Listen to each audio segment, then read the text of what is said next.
अहमदाबाद और गांधीनगर की 21 सीटों पर 5 दिसंबर को वोटिंग होनी है। पिछली बार इन 21 सीटों में से 15 बीजेपी ने और 6 कांग्रेस ने जीती थी। नरेंद्र मोदी ने आज अहमदाबाद में एक और रोड शो किया। 10 किलोमीटर लंबा ये रोड शो 4 असेंबली सेगमेंट से होकर गुजरा।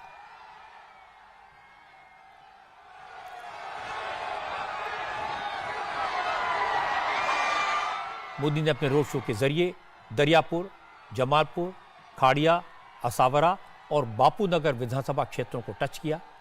आज का रोड शो अहमदाबाद के शाही बाग इलाके से शुरू हुआ था और सरसपुर में खत्म हुआ। 1 घंटे के दौरान नरेंद्र मोदी अहमदाबाद की Muslim dominated seat Jamalpur Khadia से भी गुजरे। रोड शो के पूरे रूट पर लोग बीजेपी के झंडे लेकर, कहीं बीजेपी की टोपी लगाकर, कहीं नरेंद्र मोदी की तस्वीर हाथ में लेकर मोदी के स्वागत के लिए खड़े दिखाई दिए। रोड शो के दौरान जब नरेंद्र मोदी अहमदाबाद के सहारनपुर चौराहे पर पहुंचे तो उन्होंने डॉक्टर अंबेडकर की प्रतिमा पर माल्यार्पण किया, फूल चढ़ाए। रोड शो के दौरान जब नरेंद्र मोदी जमालपुर खाड़िया इलाके से गुजरे तो वो मां भद्रकाली के मंदिर गए।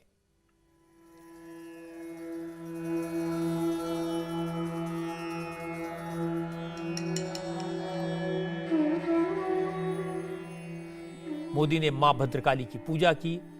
मां भद्रकाली को अहमदाबाद की नगर देवी कहा जाता है। भद्रकाली मंदिर उस वक्त से अहमदाबाद में है जब शहर का नाम कर्णावती हुआ करता था। आक्रमणकारियों ने कई बार मंदिर को तोड़ा। 14वीं सदी में जब अहमद शाह ने अहमदाबाद नगर बसाया तो अपने राजपुरोहित के कहने पर यह मंदिर भी बनवाया था। अहमदाबाद के लोग कोई भी शुभ काम शुरू करने से पहले आशीर्वाद लेने भद्रकाली मंदिर आते हैं। जब नरेंद्र मोदी गुजरात के मुख्यमंत्री थे तो वो हर नवरात्र पर मां भद्रकाली के दर्शन के लिए आते थे। भद्रकाली मंदिर अहमदाबाद की जमालपुर खाड़िया विधानसभा सीट में आता है जो मुस्लिम डोमिनेटेड कॉन्स्टिट्यूंसी है।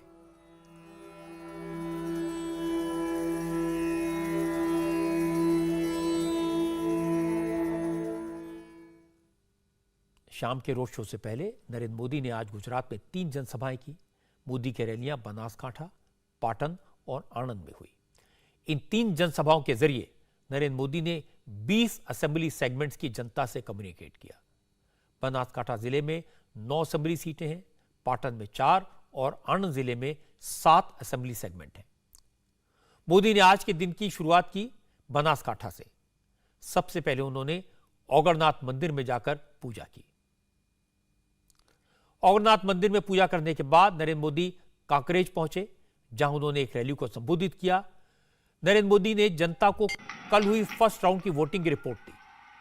बताया पहले राउंड में लोगों ने बीजेपी के लिए बंपर वोटिंग की है। पहला चरण में गुजरातनी जनताए भारतीय जनता पार्टीनो डंको वगाड़ी दीधो छे। गई काले अहमदाबाद में जनसागरना दर्शन करीने रात्रे राजभवन पहुंच्यो तो मैं કેટલાક લોકોને કચ્છ, સૌરાષ્ટ્ર, દક્ષિણ ગુજરાતમાં ફોન કર્યા। પહેલા ચરણમાં જ્યાં મતદાન થયું છે ભૂતકાળના બધા રેકોર્ડ તોડીને ભારતીય જનતા પાર્ટી વિજયી બનવાઈ છે। ભાઈઓ બહેનો, જ્યાં જઈએ ત્યાં एक ज स्वर संभळाय, एक ज बात संभळाय। लोकोना मुखेथी एक ज बात निकळे छे, फिर एक बार, फिर एक बार, फिर एक बार। चुनावी रैली में नरेंद्र मोदी ने कांग्रेस की हार की भविष्यवाणी भी कर दी। मोदी ने कहा कांग्रेस ईवीएम करने लगी है, इसका मतलब कांग्रेस हारने लगी है, इसीलिए वो बहाने बना रही है। कांग्रेस से मतदान पथे पहला चालू कर दीधु कि EVM EVM EVM EVM. Congress की विशेषता ए छे कि चूंटणी चालती होय त्यारे मोदी ने गाळो बोलवानी अने चूंटणीनुं मतदान आवे त्यारे ईवीएम ने गाळो देवानी। आ सीधे सीधो सबूत छे कि आ चूंटणी में कांग्रेसे हार स्वीकारी लीधी है। कांग्रेस जયારે ईवीएम ने कोसવાનું ચાલુ કરે એમ કે ईवीएम માં ગડબડ છે, ईवीएम ને રહી જાય તાર આમ કરજો, ईवीएम એટલે તમારે સમજી જવાનું કે કોંગ્રેસે ઉચાળા ભરી લીધા છે। गुजरात में नरेंद्र मोदी के रोड शो से, नरेंद्र मोदी की रैलियों से कांग्रेस सबसे ज्यादा परेशान है। अपने कैंपेन के बारे में बात करने के बजाय कांग्रेस के नेता नरेंद्र मोदी के इस एग्रेसिव कैंपेन पर सवाल उठा रहे हैं। वो पूछ रहे हैं प्रधानमंत्री को इतना इंटेंस, इतना एग्रेसिव कैंपेन करने की क्या जरूरत है। और कांग्रेस की दिक्कत समझी जा सकती है। गुजरात में कांग्रेस के पास एक बड़ा सपोर्ट बेस है, संगठन है, कार्यकर्ता हैं, लेकिन मोदी जैसा लीडर नहीं है। कांग्रेस के जो स्टार कैंपेनर हैं वो मध्य प्रदेश में भारत जोड़ो यात्रा निकाल रहे हैं। गुजरात में कांग्रेस के नेताओं को यह समझ नहीं आ रहा है कि अगर यह यात्रा गुजरात में भी निकल जाती तो क्या बिगड़ जाता। गुजरात में कांग्रेस का कैंपेन ठंडा दिखाई देता है, रिसोर्सेज की कमी है। जहां चुनाव लड़वाने की जिम्मेदारी अशोक गहलोत की है और पार्टी के सबसे बड़े स्टार कैंपेनर हैं नए अध्यक्ष मल्लिकार्जुन खड़गे। मल्लिकार्जुन खड़गे ने आज गुजरात में 2 रैलियां की, एक आदिवासी बहुल अरावली जिले में और दूसरी गांधीनगर में। खड़गे दावा कर रहे हैं कि इस बार गुजरात चुनाव का रिजल्ट अनएक्सपेक्टेड होगा। खड़गे ने कहा कि प्रधानमंत्री मोदी बार बार डबल इंजन सरकार की बात करते हैं, लेकिन गुजरात में उनका डबल इंजन फेल हो गया है।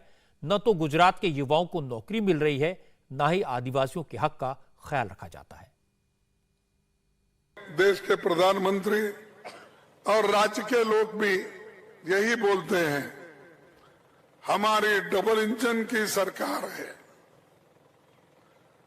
भाई डबल इंजन की सरकार होते हुए ये बार बार फेल क्यों हो रहा है इंजन?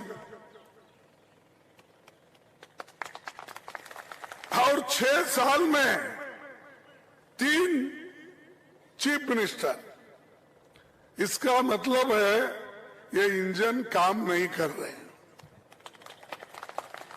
लोग तो आपको हुकूमत दिए, 27 साल हुकूमत करने के बावजूद भी अगर आप गुजरात के लोगों को नौकरियां दिलाने के काबिल नहीं है, पानी की व्यवस्था करने में काबिल नहीं है, बच्चों के शिक्षण देने में भी काबिल नहीं है, लड़कियों के शिक्षा के लिए आप काम नहीं करते, तो फिर किस काम के हैं आप? वैसे गुजरात में वोट लेने के लिए कांग्रेस ने आज एक नया दांव चला। गुजरात में चुनाव के इंचार्ज अशोक गहलोत ने कहा, अगर कांग्रेस जीतती है तो चीफ मिनिस्टर के साथ 3 डिप्टी चीफ मिनिस्टर भी बनाए जाएंगे।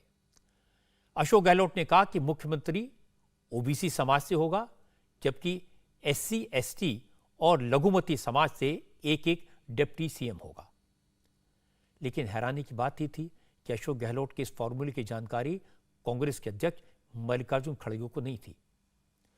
आज जब खड़गे से गहलोत के बयान पर सवाल पूछा गया, उनके फॉर्मूले के बारे में पूछा गया, तो उन्होंने कहा कि सीएम डिप्टी सीएम को लेकर कंफ्यूजन पैदा करने की जरूरत नहीं है, लेकिन एक बात तय है कि गुजरात में कांग्रेस जीत रही है।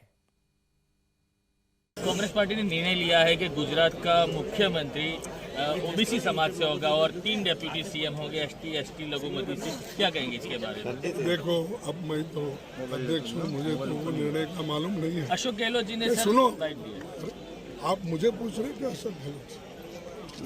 ऐसा ही कंफ्यूजन क्रिएट मत करो। जो पार्टी जीतने वाली है उसको हराओ मत। कितनी सीटें कांग्रेस लगी गुजरात में? गुजरात में हमारी सरकार। अशोक गहलोत के फॉर्मूले का बीजेपी ने मजाक उड़ाया। स्मृति ईरानी ने कहा कि अशोक गहलोत से राजस्थान में 1 डिप्टी सीएम तो संभाले नहीं गए, वो गुजरात में 3 डिप्टी सीएम की बात कर रहे हैं। बेहतर होगा वो गुजरात की चिंता छोड़कर राजस्थान की फिक्र करें।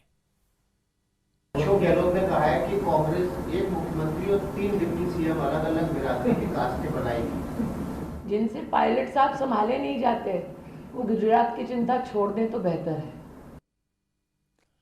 अशोक गहलोत और मल्लिकार्जुन खड़गे के जो बयान थे उनके बारे में आपने अभी जो देखा और जो सुना, वो कांग्रेस की दूसरी बड़ी प्रॉब्लम है। पार्टी अध्यक्ष को ये पता नहीं कि पार्टी इंचार्ज ने क्या कहा और क्यों कहा। गहलोत ने जो कहा वो उनका फॉर्मूला है, रणनीति है। गुजरात में 3 डिप्टी चीफ मिनिस्टर की बात कह के अलग अलग जातियों को जोड़ने की रणनीति है, और अध्यक्ष जी को इसके बारे में कुछ पता नहीं। और जो सब कुछ जानते हैं, जिनकी बात सब मानते हैं, वो राहुल गांधी इन सारी बातों से अनजान पैदल मार्च कर रहे हैं। वो चुनाव जीतने का फॉर्मूला बताने के बजाय जय श्री राम और जय सिया राम की फिलॉसफी बता रहे हैं। राहुल गांधी की भारत यात्रा आज मध्य प्रदेश के आगर मालवा जिले में पहुंची। दिन भर चलने के बाद शाम को राहुल गांधी ने जब लोगों को संबोधित किया, पब्लिक को एड्रेस किया, तो राहुल ने भगवान राम और उनके नारों का मतलब बताया। राहुल ने जनता को हे राम, जय सिया राम और जय श्री राम के नारों के अलग अलग अर्थ समझाए। उन्होंने कहा कि संघ के लोगों ने जय सिया राम के नारे से सीता माता को दूर कर दिया। हे राम का मतलब राम एक जीने का तरीका थे, एक जीने के तरीका था। सुनो सुनो, डिस्टर्ब मत करो। एक नारा हे राम मतलब जिस प्रकार से भगवान राम ने अपनी जिंदगी जी, जो उन्होंने तपस्या किया, जो उन्होंने समाज के लिए काम किया, जो उन्होंने प्यार फैलाया, भाईचारा फैलाया, वैसे ही अपनी जिंदगी जीना। दूसरा नारा जय सिया राम, जय सिया राम। अब जय सिया राम का मतलब क्या है, ये पंडित जी ने मुझे बताया, सीखा हूं मैं, यात्रा पे बहुत कुछ सीखा हूं। जय सिया राम का मतलब क्या है? दिग्विजय जी ताली बजा रहे हैं। जय सिया राम का मतलब जय सीता, जय राम। मतलब क्या कि सीता और राम एक ही हैं, सीता और राम एक ही हैं। इसलिए नारा है जय सिया राम या जय सीताराम।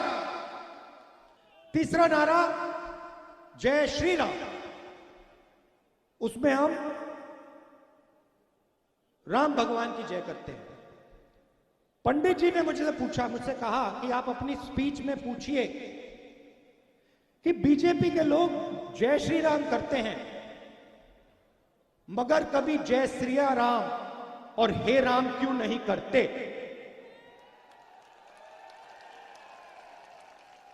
मुझे बहुत अच्छा लगा, बहुत गहरी बात बोली, क्योंकि वो सबसे पहले